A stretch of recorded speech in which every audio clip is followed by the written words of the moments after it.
Good evening. Thank you for joining us for DC News Now at 4. I'm Annalisa Gale, filling in for Mark All right now. We're following that breaking news out of Southwest Washington. 2 people died and 2 others were injured in a shooting this morning in Southwest Washington. It happened at the corner of Owen Half Streets and just a block from Nats Park. DC Police Chief Pamela Smith says authorities are on the lookout for a white Jeep Cherokee with a Maryland plate that has been involved in some type of carjacking last night.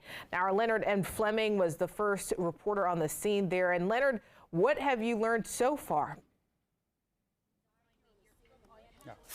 Annalisa, Chief Smith wouldn't tell me the genders of the people who were killed, but she did say that people in this neighborhood and people in this neighborhood have told me that there was a mother who was killed in this shooting as well, and she's a mother of several children. I'm going to step out of the way here so you can look down and see all the shell casing markers that are down here. We counted about 45 markers that are here, and the shooting happened in a corner store that people who lived here have complained about for years about the drugs and the violence. Chief Smith says officers responded around 11:36 near the corner of Half Street and N Street Southwest for a shooting of 4 people. Video surveillance showed a white Jeep Cherokee leaving the scene, the same vehicle involved in a carjacking on Wednesday night. Neighbors who live here say the area has been plagued by drugs and violence for years, and police have done little to quell it. Smith talks about the shooting with reporters at her briefing. What we know is that there were some individuals at one of the corner stores on the block. A white Jeep Cherokee came around the corner, and what we believe the individual in that vehicle began to discharge a firearm, hitting all 4 of the individuals, but obviously 2 of them have been deceased. Chief Smith says that her officers have increased presence in this area, but that totally contradicts what neighbors have told us the whole day we've been out here talking to them, and they've said they haven't seen enough police in this area, particularly at this corner store where there have been problems. Reporting from Southwest DC, Leonard N. Fleming, DC News Now, back to you. All right, Leonard, thank you. And earlier today, D.C. Council Chairman Phil Mendelson introducing the Evidence-Based Gun Violence Reduction and Prevention Act to help curb violence in the district. Now, if this bill does become law, it would allow the mayor to remove any property that police suspect is facilitating criminal activity, authorize MPD to hire civilian investigators to handle cold cases and property crimes. It would also require a biannual report, repeat offender report there, and allow access to Medicaid funds for violence prevention. Now, according to Mendelson, crime is occurring at levels not seen in the district since the early 2000s. All right, turning outside now, a live look at Roslyn here on the first day of winter. So far, it has been dry, so that is the good news here. Let's turn over to meteorologist Damon Matson now. And Damon, how's it looking for the rest of the evening? Well, Annalisa, not too bad. I think the trend that we've had all day long and what you just saw out there right now, that's what we will see as this shortest day of the year comes to an end. Yeah, clouds have been ever present throughout the entire day. Now, there was a little bit of sunshine early down to the south and eastern portions of the DMV, and that's what allowed temperatures to climb up into the middle and upper 40s in places like Culpeper, Fredericksburg, DC, and then over toward the Chesapeake Bay shoreline. But you see this pocket of colder air in the middle to upper 30s across the Shenandoah Valley. That is where we ended up with cloud cover pretty much all day long, and temperatures never really were able to climb that high given the cloud cover and lack of sunshine. And there we go. We still have a very gray sky as that sun begins to set. These clouds will continue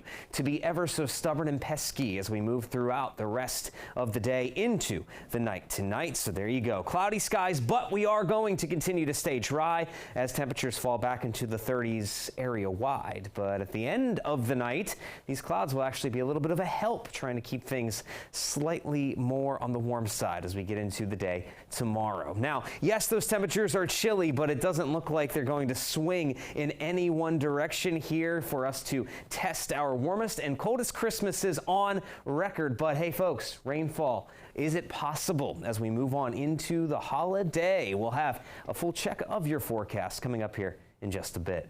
All right, Damon, thank you. Well, let's turn over now to weather forecaster Brittany Ward. She's live at Gaylord National. And Brittany, it's really festive this time of year there. How's it looking? You know, it's the first day, Annalisa, of winter, and like you said, we are live at the Gaylord National in their Christmas Village, and notice a lot of people are spending the first day of winter at their Christmas Village. Let's take a look. They actually have snow tubing. No, we didn't see any snow today, but people are enjoying the slide, sliding down it. We also have hot cocoa here, and there's also snow blowing across portions of the area. So overall, what a perfect way to spend the first day of winter. Now, think back to December 1st. You heard meteorologists all over the country saying, hey, it's meteorological winter. Well, today is astronomical winter. That's what's known across the entire public, aka the winter solstice. So what's the difference between both of them? Well, meteorological winter usually happens December 1st until February 29th of next year. Now that is based on the annual temperature cycle, whereas though today this is based on the Earth's tilt on the axis. So today we have the shortest day of the year, and tonight will be the longest night of the year. Overall, we saw about 9 hours and 26 minutes of daylight. But the good news is, after today, we gain daylight all the way up until the summer solstice. So definitely keep it here, guys. I'll be here all night showing you what you can do here at Gaylord and what to expect as we head into the winter season. I'll send it back to you guys. All right, Brittany, looks beautiful there. Well, right now, thousands of travelers will pass through. This is actually about gas prices. So let's go back here for a second. Good news here. If you're driving for your holiday travel, the cost to fill up on gas will likely be lower than last year. According to Gas Buddy, we're seeing the lowest holiday gas prices since 2020. Many states averaging below $3 per gallon. AAA says now the national average is about $3.10 per gallon. That's higher than Virginia's average of $2.98 per gallon, but still cheaper than DC's average of $3.27 per gallon. And Maryland is about the same, about $3.17 per gallon there. Well, if you scan this QR code to see the DC News, you'll find the DC News Now tracker, gas tracker there. You can compare costs to see the lowest prices near you.